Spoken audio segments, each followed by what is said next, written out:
Ce sont des gens qui sont absolument rétifs, récalcitrants à tout enfermement. Son attitude en prison, c'était de refuser totalement les règles internes à la prison. Je sais que c'est un garçon qui a beaucoup de force de conviction. Tout dépend du profil psychologique de l'individu. Il n'y a pas eu de négligence à proprement parler, puisque pour eux c'était absolument inconcevable. Pour se libérer lui-même, il va faire un travail intérieur, il va se mettre effectivement à lire, à réfléchir. Les truands, c'est vraiment des intellectuels, il faut dire les choses. Je pense qu'un individu seul peut s'évader peut-être, mais a peu de chances de rester longtemps en liberté. Inimaginable. Je garde un souvenir pas sympathique. C'est normal pour un détenu de vouloir s'évader, mais beaucoup le disent, beaucoup y pensent, beaucoup le rêvent, mais très peu le réalisent. Mais il y a toujours une faille, toujours une faille.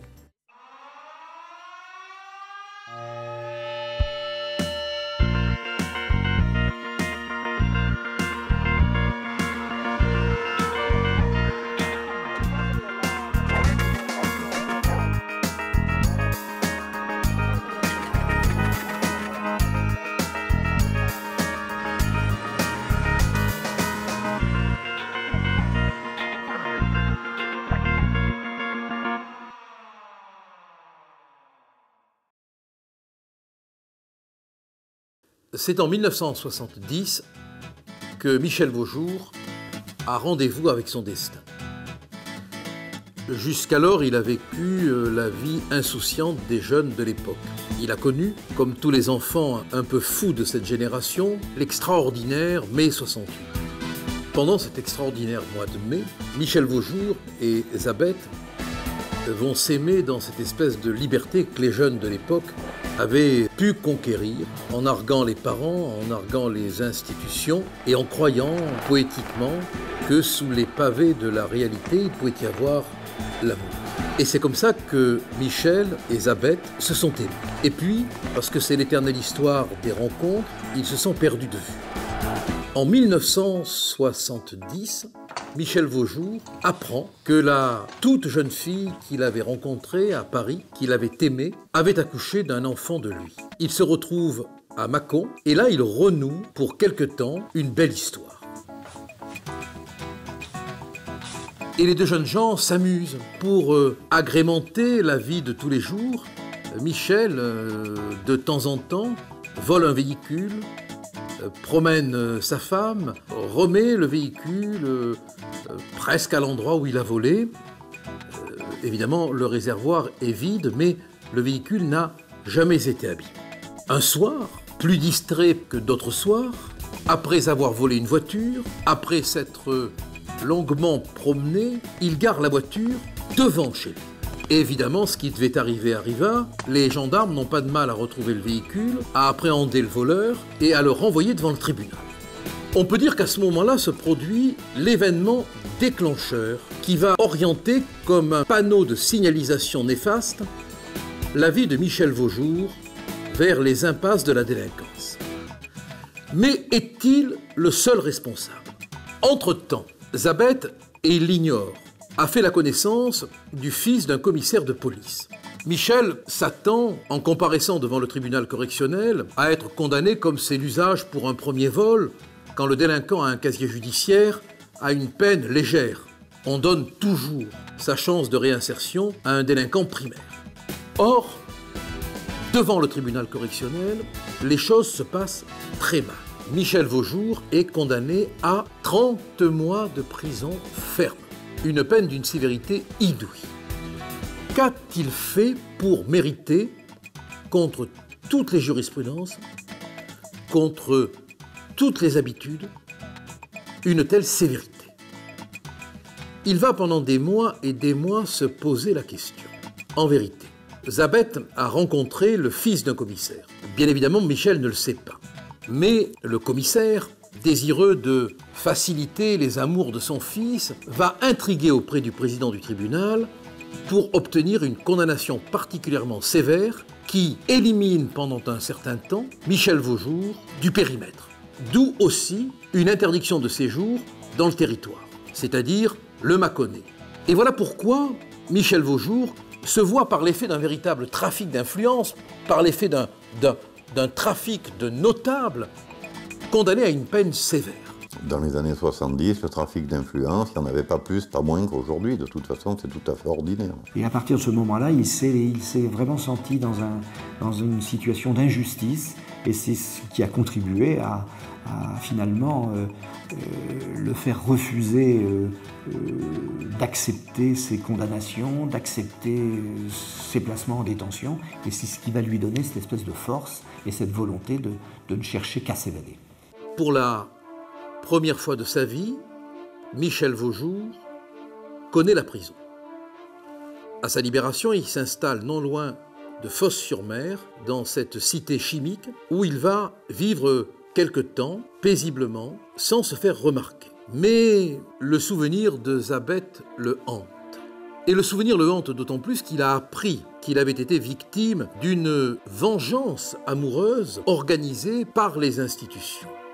Seulement, il n'a pas le droit d'aller dans le Mâconnais, puisqu'on lui a interdit de mettre les pieds dans ce département. N'empêche, l'envie de retrouver la jeune femme, et peut-être l'enfant, est plus fort que tout. Et il va enfreindre délibérément l'interdiction qui lui est faite de retourner dans le département. C'est un peu un garçon qui vit dans l'instantané, qui n'est pas un garçon de réflexion, comme d'autres peuvent l'être dans la même position. Donc lui, il agit dans l'instant et c'est un sensitif, voilà, je dirais. C'est un furieux, d'accord, comme la plupart de ces gars-là, crapule sûrement, à l'époque, plus maintenant, mais un sensitif, vous voyez, qui agit en fonction de l'émotion de l'instant. Alors qu'il circule dans le Mâconnais, la voiture tombe en panne d'essence. Les gendarmes arrivent. Il n'a pas de papier et il n'est pas propriétaire du véhicule qu'il est en train de pousser. Le réflexe est immédiat, il prend la fuite et il se met à courir comme un fou. Les gendarmes essayent de le rattraper. Il est presque sur le point d'être repris quand, pour leur échapper définitivement, il saute, il se jette dans le fleuve, pris dans les tourbillons, au risque de se noyer. Il nage, il s'essouffle, il est fatigué. Enfin, il réussit à rejoindre la rive, il s'agrippe, il est évidemment trempé, il n'en peut plus, il est essoufflé et quand il arrive sur la berge, qu'est-ce qu'il voit? Les gendarmes qui l'attendent. De nouveau, il est pris et il se retrouve à la maison d'arrêt de Mâcon. Il faut se rappeler qu'il a toujours considéré qu'il a été condamné assez lourdement, à une peine qu'il estimait lourde, pour des faits qu'il avait commis et qui étaient de simples petits vols alors qu'il était encore à peine majeur. Et à partir de ce moment-là, il a eu un fort sentiment d'injustice. Michel Vaujour a le sentiment qu'il purge une peine qu'il ne mérite pas. Et peut-être que toute sa vie, il aura le sentiment, parce qu'il a été une première fois condamné injustement, que toutes les peines qu'on prononcera contre lui seront entachées de cette injustice initiale.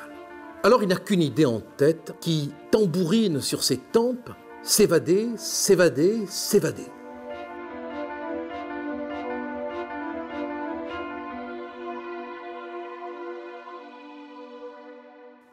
En allant et venant dans la maison d'arrêt, il a remarqué un camion étrangement positionné dans la cour principale de la maison d'arrêt. Une partie du camion est dans la cour de la maison d'arrêt et comme le camion est trop grand pour entrer entièrement, une autre partie se trouve à l'extérieur de la maison d'arrêt. Ce camion, il est entre la prison et la liberté. On va s'apercevoir qu'il est capable de créer son propre scénario d'évasion, de le calculer au millimètre près. Il voit des détenus qui transportent des cartons, qui les amènent en passant par 4 grilles ouvertes. Et Michel se dit que s'il arrivait jusqu'à l'endroit où on entrepose les cartons, il pourrait, en se glissant sous le camion, en roulant sous le camion, arriver jusqu'au périmètre où commence la frontière, pour l'instant inaccessible, de la liberté. Il va observer et mentaliser la scène qu'il va devoir accomplir, à tel point qu'elle va devenir une espèce de film intérieur qu'il pourra se projeter jusqu'à entrer dans la précision du détail. Il prend un carton sous le bras, il suit les détenus qui font le transport, et à un moment donné, il se réfugie dans les toilettes et il s'y terre le temps de laisser ses camarades de détention s'avancer vers le camion pour y déposer les cartons. Il s'embusque dans un endroit où il est dissimulé et à l'aide d'une espèce de petit rétroviseur qu'il a fabriqué, il essaye de regarder la scène et de voir précisément le moment où le maton va ouvrir la 5e porte, la dernière porte, celle qui constitue le dernier rempart pour accéder à la liberté. Au moment précis où le gardien ouvre la 5e grille, Michel Vaujour se précipite pour s'amalgamer au groupe des porteurs. C'est comme ça qu'il arrive à franchir le barrage du premier gardien. Mais à peine a-t-il fait quelques pas qu'il entend un coup de sifflet. Le gardien s'est rendu compte de la chose et a alerté le dernier gardien qui monte la garde et qui essaye, matraque en main, d'empêcher Michel Vaujour de s'approcher du camion. Je pense que le prisonnier réagit à ce qu'on appelle le choc carcéral. Michel Vaujour, c'est un casse-cou. C'est un casse-cou au sens propre. C'est-à-dire c'est quelqu'un qui est capable de risquer sa vie. Lors de la première réaction, lors de l'incarcération, c'est un état dépressif qui s'installe. Parfois un état presque psychotique avec des hallucinations, etc. C'est très difficile de s'habituer à la prison. Quelqu'un qui est capable de risquer sa vie pour s'évader, eh bien, ça ne se trouve pas comme ça tous les jours. Hein. Va-t-il réussir à forcer ce dernier barrage armé? On le voit qui court vers le gardien, lequel se met devant lui, brandit la matraque, fait barrage, et à ce moment-là, Michel Vaujour fait ce qu'on appelle en rugby un contre-pied, esquive le gardien, se jette sous le camion, roule et réussit à arriver jusqu'au bout du camion pour agripper les dernières secondes qui le séparent de la liberté et enfin bondir et s'enfuir. Dans la rue, il aperçoit une mobilette qui est posée contre un mur, donc il va prendre son mobilette, il va partir sur la campagne. Arrivé dans la campagne, il voit un troupeau de moutons qui est dans une colline. Il va se mêler aux moutons et il va le faire passer pour un berger. Ce qui fait que les gendarmes qui passent à proximité ne vont absolument pas penser que ça peut être lui, l'individu qu'ils sont en train de rechercher. C'est un caractère bien trempé, c'est un caractère d'intrépidité, de témérité. Je pense que le désir d'évasion ne peut venir que dans un second temps, chez des gens qui ont une énorme imagination et une énorme motivation, car les risques sont toujours très conséquents. Tous les candidats à l'évasion n'ont pas cette force en eux.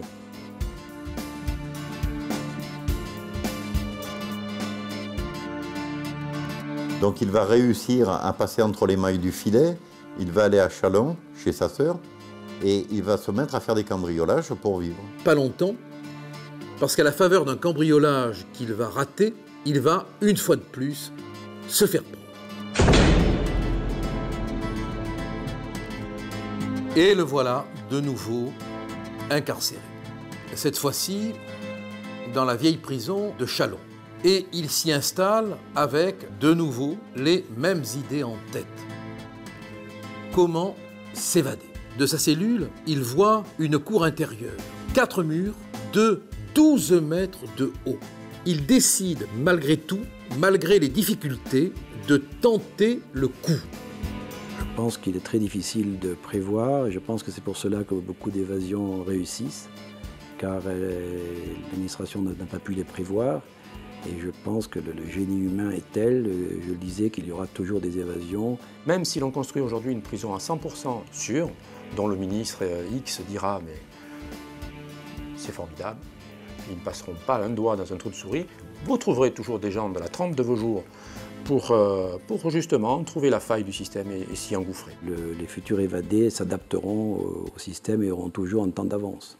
Et à longueur de journée, il va regarder ce mur, il va le calculer, il va s'emparer de lui jusqu'au moment où il va penser qu'il le grimpe millimètre par millimètre. Il voit les trous, il voit tout. Ce mur lui appartient et donc pour lui, ça ne sera pas une difficulté de passer ce mur. Et il faut se mettre dans la psychologie de l'homme qui est incarcéré, qui est enserré dans une cellule, qui est surveillé, et qui, malgré cette oppression, cette pression, décide de tenter le coup de l'évasion. Pour y arriver, il faut élaborer un plan. Bien sûr, il ne peut tenter de s'évader que de nuit. Pour surveiller le va-et-vient des projecteurs, pour scruter le comportement des gardiens, Michel Vaujour a inventé une ruse de Sioux. Il a fabriqué dans du carton une espèce de masque couleur muraille à travers lequel il peut observer sans que le bâillement des projecteurs ou le regard des gardiens puisse constater qu'il observe. Il remarque un détail étonnant chaque fois, mais alors chaque fois, que 4 des 5 gardiens s'en vont faire la ronde, c'est toujours le même qui reste de faction, et il est pris du besoin récurrent d'aller pendant 10 minutes aux toilettes. Michel Vaujour constate que grâce au fonctionnement régulier, tyrannique des intestins de ce gardien, il dispose d'à peu près 10 minutes pendant lesquelles il n'y a pas de surveillance. Il sait que pour réussir, il lui faut un appui humain. Il le trouve auprès d'un détenu, un colosse, qui s'appelle Mamad. Il a besoin aussi d'un tout petit matériel, l'éternel ustensile de l'évadé, la scie. À minuit, le jour J, il est décidé de passer à l'action. Il attend les fameuses 10 minutes pendant lesquelles le gardien va s'enfermer dans les toilettes. Il commence à scier les barreaux, qui ont été déjà abondamment entaillés, cisaillés et qui cèdent facilement. Puis, profitant de l'espace de temps que le gardien lui offre, ils descendent le long du mur, en essayant bien sûr d'éviter le va-et-vient des projecteurs, jusque dans la cour. Ils touchent le sol. Les minutes sont comptées. Le gardien est toujours aux toilettes et il leur faut maintenant se livrer à l'exercice le plus périlleux de l'évasion, l'escalade du mur de 12 mètres de haut. Et en très peu de temps, avec son complice qui l'entraîne, ils arrivent sur le toit de la prison. Ils ont pris soin de confectionner une espèce d'échelle de corde avec les draps. C'est le seul tissu qui est à leur disposition. Ils nouent au mât du drapeau cette espèce d'échelle de corde de fortune qui est merveilleuse car ils réussissent enfin, au bout de cette échelle de corde, à trouver ce qui est pour eux la fortune, c'est-à-dire la liberté. Être libre, c'est bien. Mais quand on est libre, il faut nourrir sa liberté. De l'autre côté du mur, mais c'est l'engrenage en définitive. Il va se mettre à faire des braquages parce que ça cavale. Il faut payer, il faut avoir beaucoup d'argent. C'est le type même du voyou, du petit délinquant qui fait des rapines, des petits butins, des vols de voitures. Et tous les jours, il ne pense plus qu'à ça, obtenir de l'argent par un moyen quelconque. Et qui ensuite va connaître la prison, bien entendu, puisqu'il est arrêté. Malheureusement, l'un des braquages va tourner court. Il va être blessé lors de la fusillade. Et la police va l'arrêter, c'est fini pour lui. Et la prison va être pour lui une calamité. Une calamité. Il ne supporte pas la prison, il fait des connaissances en prison qui vont l'enraciner dans le crime. C'est toujours le même scénario. Michel Vaujour se retrouve comme si l'administration pénitentiaire voulait un peu le narguer, exactement dans la même cellule. Je pense qu'à partir du moment où il y a une évasion, l'administration donne des ordres pour qu'il y ait plus de vigilance, pour pas qu'il y ait une épidémie d'évasion. Voilà. On a renforcé à l'intérieur de l'espace carcéral toutes les mesures de sécurité. Ça, c'est le travail principe de l'administration qui doit avant tout, qui a pour mission avant tout d'éviter les évasions, faire en sorte que la peine puisse avoir lieu ainsi que la réinsertion. Plus question de scier les barreaux, plus question de s'échapper par la fenêtre d'autrefois. Elle est devenue infranchissable. Mais est-ce qu'il a encore envie de s'évader, Michel Vaujour? Ce sont des gens qui sont absolument rétifs, récalcitrants à tout enfermement. Voilà, ça c'est clair et net. Ce sont des gens qui ont un profond sentiment d'injustice, pour des raisons X, Y, peu importe, mais qui se sentent, si vous voulez, des parias dans la société. C'est normal pour un détenu de vouloir s'évader, mais beaucoup le disent, beaucoup y pensent, beaucoup le rêvent. Peu ont cette trempe-là, ce caractère-là. Et très peu le réalisent, parce que pour le réaliser, il faut une force de caractère inouïe, des moyens intellectuels importants et peut-être des complicités extérieures que tout le monde n'a pas. Que le personnage ait envie de s'évader, c'est une chose, mais ce qu'il y a derrière, et ce qu'il y a à l'extérieur, des gens qui sont capables de le faire évader. Parce qu'on ne s'évade pas d'une prison sans complicité, que ça soit clair et net. Si ces attaches à l'extérieur peuvent aider à l'évasion, je pense que c'est un facteur favorisant. Je pense qu'un individu seul peut s'évader peut-être, mais a peu de chances de rester longtemps en liberté. Je pense que l'évasion demande quand même une organisation à l'extérieur. Dans sa cellule, il retrouve 2 prisonniers, Gilles et Louis, un truand corse. Les semaines s'écoulent, l'amitié s'installe, et puis un jour, ils discutent, et Michel leur dit « Et si on tentait de s'évader ?» Je sais que c'est un garçon qui a beaucoup de force de conviction, hein, qui pourrait vendre un immeuble à sa concierge. Il va faire preuve d'un talent extraordinaire puisqu'il va arriver à convaincre, à manipuler les co-détenus qu'il a. Il a une force de persuasion extraordinaire, ce garçon. C'était quelqu'un qui mettait mal à l'aise. On sentait tellement de détermination dans ce qu'il faisait, tellement de volonté. Ils ne peuvent s'évader qu'à la condition de pouvoir ouvrir 2 portes du coffre-fort cellulaire. 1, la porte de la cellule, 2, la porte de la grille d'enceinte. Comment faire pour se procurer les clés qui permettraient d'ouvrir les 2 portes? Michel sait pouvoir s'appuyer sur ses 2 compagnons de détention. Même si l'un d'eux, Gilles, qui a une courte période de détention à effectuer, veut bien l'aider pour le fun, sans s'évader. Les 3 hommes ont les yeux rivés sur les ceintures des gardiens de prison. On leur sert régulièrement, pour le dessert, des fromages Babybel. On connaît tous le fromage Babybel. On sait qu'il y a une petite languette de cire qui permet de décapsuler en quelque sorte le fromage. Eh bien, ils vont conserver méticuleusement les languettes de cire jusqu'à se constituer une espèce de boule qui leur permettra de prendre les empreintes des clés. Les 3 hommes vont se livrer à une espèce de chorégraphie inouïe. Ils vont frôler les gardiens, les heurter, s'excuser, se bousculer pour que l'un approche le gardien sans le vouloir, et ils vont réussir, grâce à leur petite boule de cire, à saisir subrepticement les empreintes des clés, et ils vont réussir à fabriquer, grâce au commerce intérieur de la prison, de fausses clés qui leur permettront, s'ils arrivent jusqu'aux portes, de tranquillement déverrouiller les serrures. Le handicap dans la cellule où ils sont incarcérés, c'est que les serrures sont à l'extérieur. Donc il n'y a aucun moyen de l'intérieur de pouvoir manipuler la clé. Donc il va falloir qu'ils trouvent l'astuce, et l'astuce pour eux consiste à faire un trou dans la porte, passer le bras à l'extérieur et ouvrir la porte de l'extérieur. Il faut qu'ils réussissent à percer dans la porte de lourds bois de leur cellule une ouverture pour pouvoir passer la main, introduire la clé et ouvrir la porte. Mais comment faire? Le matériel qui leur permettra de percer ce qui est un tunnel, même s'il s'agit d'un tout petit trou dans cette porte, ils ne peuvent le trouver que dans leur cellule. Un jour, il a une idée. Il va utiliser les résistances que l'administration pénitentiaire met à la disposition des détenus pour qu'ils puissent se faire du thé, du café, de l'eau chaude, comme une espèce de fer rouge qui va lui permettre de brûler, consumer, effriter le bois jusqu'au moment où il réussira le percement du trou. En définitive, il vient d'inventer le chalumeau du pauvre. Il a calculé qu'il va lui falloir, pour percer ce trou, à peu près 4 heures. Le grand jour est arrivé.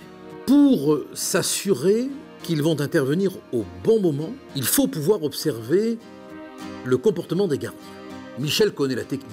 De nouveau, il utilise le masque couleur muraille pour observer les gardiens. Tout est en place pour l'évasion, et voilà qu'il commence à percer le trou dans la porte. La fumée commence à envahir la cellule, quand tout à coup, attention, ils arrivent! Immédiatement, il faut dissiper la fumée, il faut remettre la cellule en état, s'installer à une table et donner l'impression qu'on joue aux cartes, tranquillement. L'instant que l'œilleton s'ouvre, que l'œil du gardien s'approche, qu'il scrute la cellule et que le clics de l'œilleton se rabattent pour immédiatement poser les cartes. Et de nouveau, le chalumeau, lentement, péniblement, se bagarre contre le bois résistant de la porte. La fumée enfume de plus en plus et la porte résiste. Vite, très vite maintenant, il faut réussir. Avec un couteau, Gilles fait sauter les dernières résistances du bois et Michel réussit à passer la main et, en tâtonnant, il tourne lentement la clé dans la serrure en retenant presque mentalement l'effet du bruit et au moment où il sent la résistance, doucement tourne et la porte s'ouvre. Et que la porte s'ouvre, ça ne veut pas dire qu'il n'y a pas quelqu'un qui va arriver. Il leur faut maintenant sortir de la cellule sans faire aucun bruit. Ils ont pris la précaution de passer des chaussettes épaisses pour calfeutrer le bruit de leurs pas. Ils avancent à pas lents jusqu'à l'escalier qui permet d'accéder à l'espace d'où ils vont pouvoir réussir l'évasion. Les voilà maintenant devant la deuxième porte. Michel introduit avec appréhension la clé dans la serrure. Elle semble s'adapter. Et puis tac, elle accroche. Michel lentement tourne la clé et la porte chagrine un peu et puis s'ouvre. Incroyable! Il ne leur reste plus maintenant qu'à gravir le mur de 6 mètres. Gilles n'est pas là puisqu'il a accepté d'apporter son concours, mais il ne veut pas s'évader compte tenu du fait que dans quelques mois, il va être libéré. Au dernier moment, Louis a peur. Il ne se sent pas capable d'escalader le mur et de sauter comme ça dans le vide. Ils vont se retrouver au pied du mur une fois sortis de la cellule. Et là, on va s'apercevoir que Louis, qui passait pour un cador dans la cellule, en définitive, c'est un être humain comme tous les autres. Et Vaujour va être le seul à pouvoir grimper le mur, parce que mentalement, il en avait rêvé, quoi. Le mur était à lui, il n'y avait pas de problème. Michel décide donc de s'enfuir tout seul. Il escalade le mur et il arrive au sommet du mur, 1 seconde pour respirer, et il se jette. Il est maintenant dans la cour. Il s'avance, il s'approche du poste d'entrée et au moment où il va s'apprêter à gravir cet obstacle, il entend du bruit. Ce sont des gardiens qui se dirigent précisément vers lui et qui, lorsqu'ils seront là, vont le voir. Il faut vraiment les avoir bien accrochés, passez mon expression, pour continuer, malgré la menace qui pèse sur votre vie à ce moment-là. Et ça, un homme comme Vaujour était capable de risquer sa vie, sans le moindre problème. Et comme dans les films de Laurel et Hardy, il se cache dans la poubelle. Les gardiens viennent, restent un moment et s'en vont. Et lui, il est là, tapi dans la poubelle, à attendre le moment propice pour sortir. Dès l'instant où il est certain que les gardiens sont partis et qu'il ne reste plus qu'un seul gardien dans le poste d'entrée, il est cloué par la sirène qui retentit. L'alarme a été donnée. Il ne lui reste qu'une fraction de seconde pour tenter le dernier coup, pour tenter de gravir le mur et de s'enfuir. En un éclair, c'est fait, et le voilà d'un coup dans la rue. Alors, à toutes jambes, il s'enfuit, ça y est, il est enfin de nouveau libre. Puis, le temps de se planquer pour qu'on l'oublie, il va sur Paris pour trouver du travail.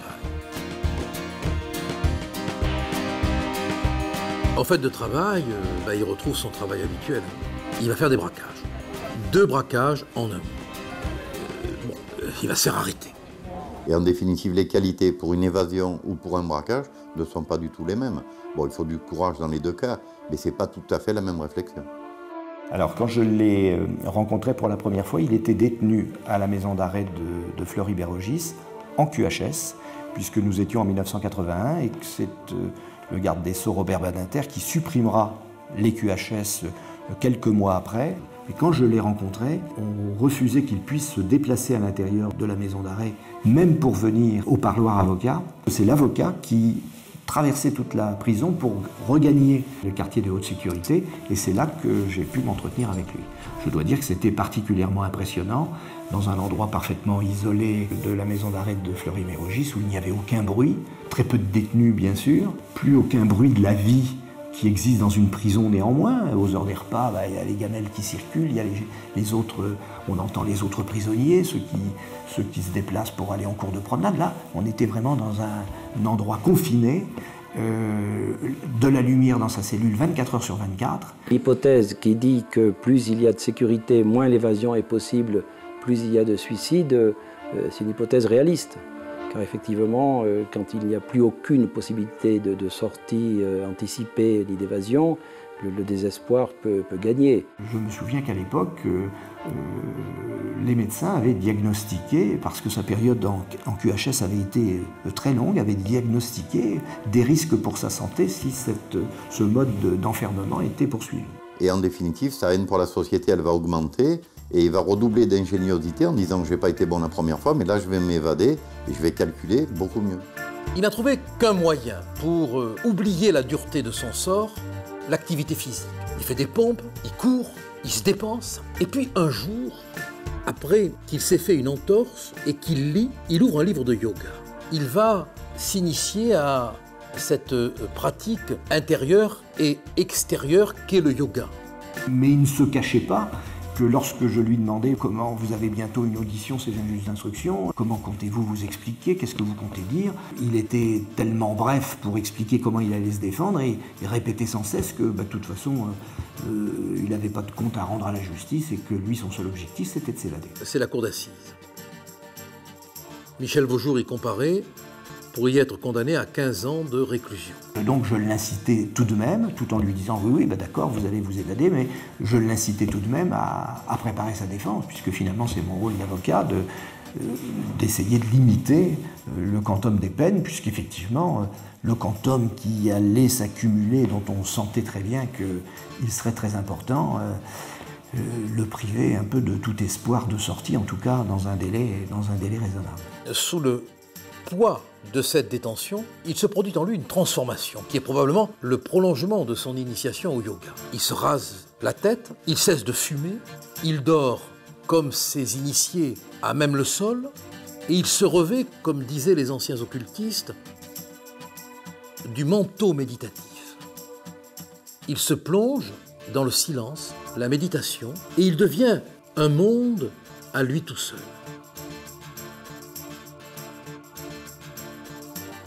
Je rencontre un homme déjà très déterminé, avec une force impressionnante en lui-même, décidé là aussi, malgré les difficultés, malgré ses conditions de détention, à de nouveau organiser une nouvelle évasion. Mais il a compris que cette fois-ci, il ne pourra pas s'évader de l'intérieur, que le seul moyen qu'il peut utiliser pour réussir son évasion, c'est de travailler cette évasion dans l'extérieur.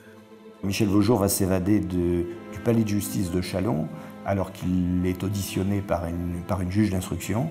Pour cette nouvelle évasion, il va imaginer sortir de sa cellule avec un revolver. Mais un revolver, il n'en a pas. Donc il va imaginer créer un revolver en savon. Il décide de fabriquer, d'imiter avec du savon, un pistolet. C'est un fantastique bricoleur, Michel Vaujour, comme tous ceux qui ont été dans son cas et qui ont été obnubilés par l'évasion. Vaujour est un bricoleur de génie. Détail extraordinaire auquel il va penser. Pour donner du crédit à son art, il va, à l'aide d'un coupe-ongle, imiter le bruit du déclic de l'arme au moment où on l'arme. Mais où cacher une arme, même factice, quand on est déshabillé, qu'on doit même se prêter à une fouille anale, où trouver la cachette? Et il va surtout imaginer comment présenter sa face arrière au maton sans que pour autant on puisse voir le revolver. Donc il va calculer dans quel angle il devra se positionner pour qu'on ne puisse pas voir cette chose. Il va créer une planque dans son slip pour dissimuler le pistolet factice qui lui permettra peut-être de réussir son évasion. Les gardiens le font déshabiller. Il a pris soin d'enserrer son slip de telle manière qu'il s'arrête à hauteur des genoux. La fouille est terminée et il est maintenant dans ce qu'on appelle la cellule d'attente. Il attend que l'escorte vienne le chercher pour le conduire chez Madame le juge. Après la fouille, les gardiens ne se sont aperçus de rien et on va le mettre dans une cellule neutre en attendant son extraction. Mais pendant des heures et des heures, il va se retrouver dans cette pièce en disant « Mais qu'est-ce qui se passe? Comment ça se fait? On ne vient pas me chercher ?» Donc il va déchirer le fond de sa culotte, ressortir son arme, la mettre dans sa ceinture, et va tourner en rond pendant des heures et des heures en disant « Mais qu'est-ce qui se passe? Il y a un problème. » Et pour lui, peut-être que l'opération est en train d'avorter. C'est foutu pour lui. Enfin, on vient le chercher. Et le voilà qui se retrouve dans le bureau du juge d'instruction. Il est prolixe, Michel. Pourquoi? Parce qu'il attend tout simplement la nuit. C'est le bon moment, quand il fait nuit, pour agir. À ce moment-là, et c'est là vraiment où on a affaire à un vrai scénariste de la réalité, il demande à aller aux toilettes. Le juge, bien sûr, lui accorde cette permission et, flanqué du gardien à moustache, il s'en va aux toilettes. Il sait que cet élément va crédibiliser la réalité de l'arme. Le juge, le gardien, s'imagineront qu'il a pris l'arme dans les toilettes. Et le voilà maintenant en possession de son arme et il réintègre le bureau du juge. À ce moment-là, le juge d'instruction lui demande s'il pourrait, sur un plan, lui indiquer l'emplacement exact où il se trouvait lors des braquages. Vaujour n'attendait que ça. Il se lève, mais en même temps que lui, le gardien à moustache se lève. Il s'approche du juge, il donne des indications et, presque machinalement, se rassied. Le gardien se rassied. C'est à ce moment-là, dans la fraction de seconde où le gardien se rassied, qu'il se précipite sur le juge et, avec son arme en savon, le braque. Le gardien a dégainé et ils sont là, les deux hommes, dans cet espace réduit du bureau du juge, en train, l'un et l'autre, de se braquer. Vaujour utilise le juge comme bouclier. Mais le policier n'a pas l'air d'être intimidé. Les deux hommes se font face. Vaujour se tourne vers la greffière, dirige son arme vers elle et s'écrie « Si tu ne baisses pas ton arme, je la bute ». Et à ce moment-là, joignant à la parole l'artifice, il appuie sur le coupe-ongle et on entend le clic de l'armement. Le policier comprend que son adversaire vient d'armer le pistolet. Et là, par cet effet sonore inouï, par ce bruitage, ce trucage, il prend peur et il pose son arme. On s'est posé la question de savoir pourquoi le policier avait baissé son arme. Mais en définitive, le stress à ce moment-là, c'était l'imprévu, c'était un choc. Tout être humain, de toute façon, en entendant le clic, en voyant cette arme, pose son arme, c'est normal. Vaujour, l'accessoiriste de génie, vient de réussir son coup. Sans courtoisie aucune, il fouille le sac du juge et il trouve les clés du bureau, ce qui lui permet d'enfermer le juge et le policier. Les choses doivent aller très vite. En tout cas, il sait qu'il dispose de peu de temps pour se casser et croyez-moi, il ne perd pas de temps. 3 jours de chasse à l'homme dans la terreur d'être repris. Il ne veut plus retourner en prison. Il a retrouvé Gilles et à eux deux, de nouveau, ils s'adonnent à leur sport favori, mis à part l'évasion, les braquages en série. Parce qu'à partir du moment où il a réussi à s'évader, il ne pouvait pas vivre autrement qu'en commettant d'autres infractions, et ça a été finalement un enchaînement qui l'ont conduit à commettre des actes criminels graves. En même temps, il a rencontré Nadine, la sœur de Gilles. Il en est devenu amoureux, il lui a fait un enfant, et puis il envisage de s'expatrier en Amérique du Sud. Mais pour s'enfuir vers l'Amérique du Sud, il faut de l'argent. Et pour avoir de l'argent, il faut faire des braquages. Et il a envie de changer de vie, il a envie de changer d'apparence. Il se soumet à une opération de chirurgie esthétique pour s'évader de son propre visage. Et le voilà sous un autre visage, mais avec toujours les mêmes mains. Et les mains, elles laissent des empreintes. À ce moment-là, il décide de partir à l'étranger. Et pour partir à l'étranger, il lui faut beaucoup d'argent. Donc il profite de l'occasion qu'il a énormément d'armes par devers lui pour aller en vendre. Donc il va rencontrer un gars pour lui vendre ses armes. Ils vont aller boire un coup ensemble pour essayer de mettre au point l'échange. Et malheureusement, il ne va pas savoir que ce dernier est sous surveillance policière, que les policiers à la sortie du bar vont aller récupérer les verres, faire les empreintes et s'apercevoir que c'est Michel Vaujour. Et c'est comme ça que dans le courant du mois de septembre 1981, parce qu'il a laissé derrière lui la trace d'une empreinte, les policiers finissent, pas facilement, à remettre la main sur lui et à l'incarcérer de nouveau. Alors voilà la situation. Il a de nouveau un enfant, c'est la deuxième fois, c'est le deuxième enfant, et il ne le verra pas grandir parce qu'il est de nouveau en prison. Michel Vaujour est maintenant incarcéré à la maison d'arrêt de la Santé, en plein Paris. Entre sa période à Fleury-Mérogis et son arrivée à la maison d'arrêt de la Santé, inutile de vous dire qu'il a fait l'objet de transfèrements continuels. Justement pour éviter peut-être qu'un jour des complices viennent l'aider à s'évader. Et il va donc continuellement, brutalement, sans que sa famille soit avertie, sans que son avocat soit averti, être déplacé tantôt à Fresnes, tantôt retour à Fleury, tantôt à la Santé, et ainsi de suite, pour éviter justement qu'il ait le temps peut-être de prendre ses marques, ou qu'en tout cas, des complices puissent organiser son évasion. Il est plongé dans l'isolement, et il a envie de s'évader. Son attitude en prison, c'était de refuser totalement les règles internes à la prison. Il refusait ce qu'il considérait comme des compromissions, d'accepter des petits avantages, la possibilité de travailler dans des services d'intérêt généraux. Et c'est là un des moyens d'occuper son temps, car le gros problème du prisonnier, c'est l'ennui qui amène au désespoir et le manque de perspective. Il faut que le détenu ait sans arrêt l'obsession de la sortie, l'obsession de qu'est-ce qu'il fera à la sortie.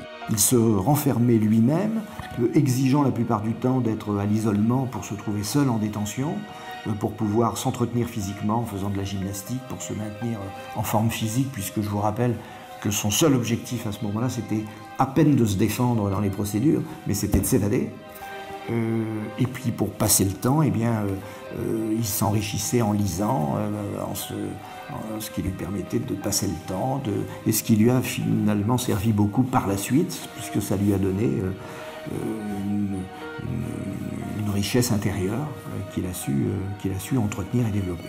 Il va utiliser pour s'évader l'hélicoptère.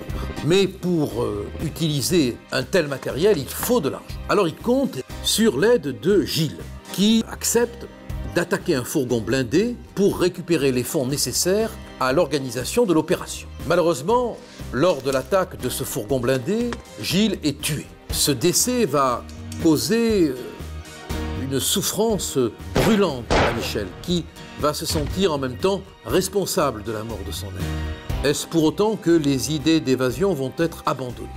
Non pas, parce que Nadine prend en héritage la promesse d'évasion. Et en même temps, elle a envie que Michel soit libéré. Alors elle passe un diplôme de pilote d'hélicoptère et elle va organiser avec Michel un plan d'évasion par hélicoptère en plein Paris, au-dessus des murs de la Santé. On s'apercevra que Vaujour est un grand manipulateur, et surtout auprès des femmes. Nadine, qui est sa compagne depuis des années, avec qui ils ont un enfant, il va la manipuler, il recule devant rien en définitive. C'est le 26 mai 1986, reconnaissable entre tous parce qu'il porte des chaussettes rouges bien remontées sur son survêtement. Michel Vaujour s'installe dans la cour, selon son habitude, pour faire son yoga. Dans l'immeuble qui surplombe la prison, Michel voit dans une fenêtre la complice qui attend. Elle l'a repérée, évidemment, grâce à ses chaussettes rouges. Elle appelle Nadine pour lui donner le signal de départ. L'opération est lancée. Nadine a obtenu de louer l'hélicoptère en prétextant qu'elle allait faire des photographies. Jamais j'ai pensé que ça pourrait être Nadine qui organise cette évasion dans les conditions où elle l'a fait. C'est la femme de Vaujour qui a tout mis au point pour faire évader son compagnon. Et elle a réussi. Même si elle était très proche de lui, même si elle était très concernée par sa détention, même si elle avait la volonté de tout mettre en œuvre, et notamment en organisant efficacement sa défense pour qu'il s'en sorte au mieux. Je rappelle que Nadine, c'était sa femme depuis de plusieurs années, qu'ils avaient déjà un enfant ensemble. Au-dessus de la maison d'arrêt de la Santé, en plein Paris, dans le périmètre de la prison, on n'entend plus que les vrombissements de l'hélicoptère. Il fait du surplace au-dessus de la prison. Michel Vaujour, qui est en train de faire ses exercices, se déploie et regarde dans l'hélicoptère où il voit deux individus. sait qu'un complice qui n'a jamais été identifié se trouvait également dans l'hélicoptère, chargé de lancer la corde, le grappin, un sac. Dans lequel il y a un fusil, une canne à pêche télescopique, des cordes à nœuds et une arme de poing. Nanti de ce sac, Michel fonce vers le toit des toilettes de la première division. Si on regarde bien, c'est quand même un exploit ce qu'il a fait. Monter à cette rapidité, c'est incroyable. Les gardiens sont sous la menace du passager de l'hélicoptère qui braque sur eux le fusil. Tout va très vite.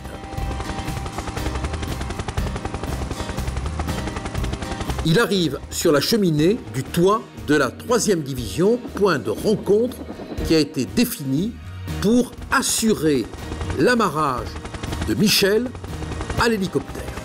On est chez les fous. Et c'est comme ça qu'après un exploit physique, après un exploit intellectuel qui avait consisté à complètement organiser par des moyens que j'ignore complètement, l'évasion proprement dite, l'heure, le jour, et je disais des moyens physiques puisqu'il va se mettre à escalader pour se retrouver sur le toit de la maison d'arrêt de la santé, tout ça en un temps très court. Mais Nadine, elle est sacrément gonflée. Rien n'est plus difficile que de maintenir un hélicoptère en position stationnaire. Les enquêteurs vont être étonnés de voir Nadine Vaujour, qui a quelques heures de pilotage, avoir réussi comme ça à rester en stationnaire. C'est pas croyable, quoi. Je veux dire, ça a étonné tout le monde, même les professionnels. Se mettre en position stationnaire au-dessus de la maison d'arrêt, ce qui sont des exercices qui nécessitent une grande expérience pour des pilotes d'hélicoptère. Et puis quand même, il faut avoir le courage, même si c'est pas le courage du bien. Mais disons que ici, c'est le courage de l'amour, de tenter le risque, de tenter le coup et d'immobiliser le temps qu'il faut l'hélicoptère pour permettre à Michel Vaujour de s'agripper au patin de l'hélicoptère et comme Belmondo, plus beau que dans le film, s'enfuir comme ça dans les airs, au nez, à la barbe, à l'admiration des gardiens. On pouvait voir, si vous voulez, cette évasion comme un véritable film. Pour la première fois, on se disait, est-ce que j'assiste à un spectacle? Est-ce que c'est vrai ou est-ce que c'est pas vrai? C'était vrai. Mais ça aurait pu être un film. On aurait pu faire croire aux braves gens qui regardent la télévision qu'ils assistent à un film de pure fiction. Or non. La fille des airs, c'est Nadine.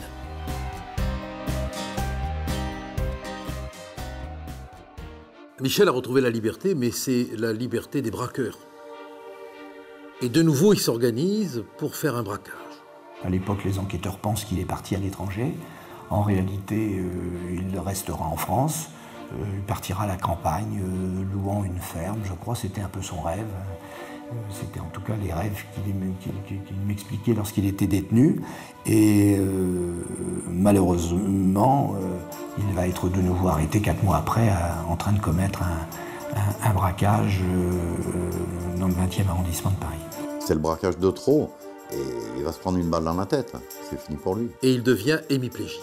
Il a fait des mois et des mois de rééducation, avec des gens qui lui ont montré de la compassion, qui lui ont montré une certaine humanité pour la première fois de sa vie. Voilà. Et ça, c'était très important pour lui parce qu'il découvrait en fait la part d'humain qu'il y a dans l'autre. Et comme toujours dans ces cas-là, il y a restitution. Et il a compris qu'il faisait fausse route. Mais la justice le rattrape et le condamne à une très lourde peine.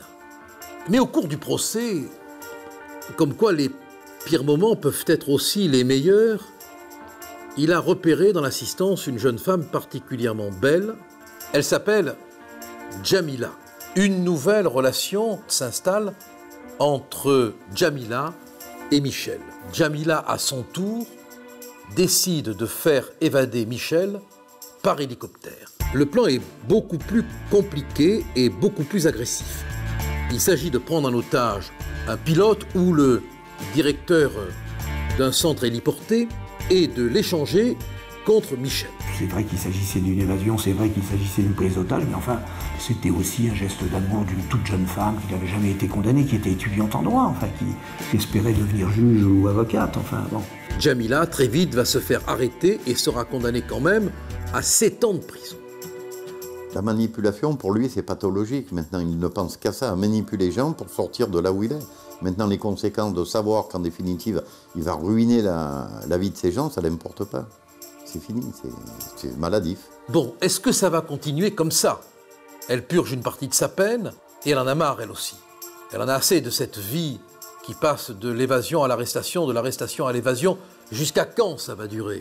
Les relations entre eux étaient tellement fortes, les liens d'amour qui les unissaient ont fait que finalement, il va choisir une autre voie. Alors elle fait jurer à Michel Vaujour qu'il purgera sa peine et qu'il ne tentera plus jamais de s'évader.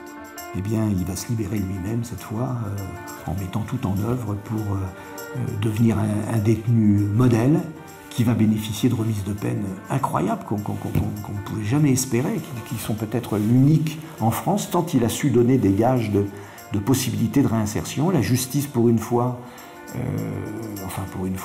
en tout cas, il est tombé sur un juge d'application des peines qui a cru en lui. Quelque part, c'est un juste retour des choses par rapport à cette condamnation qu'il avait eue au départ, qui l'a entraîné dans cette spirale infernale et qui fait que sa vie a été foutue, quoi.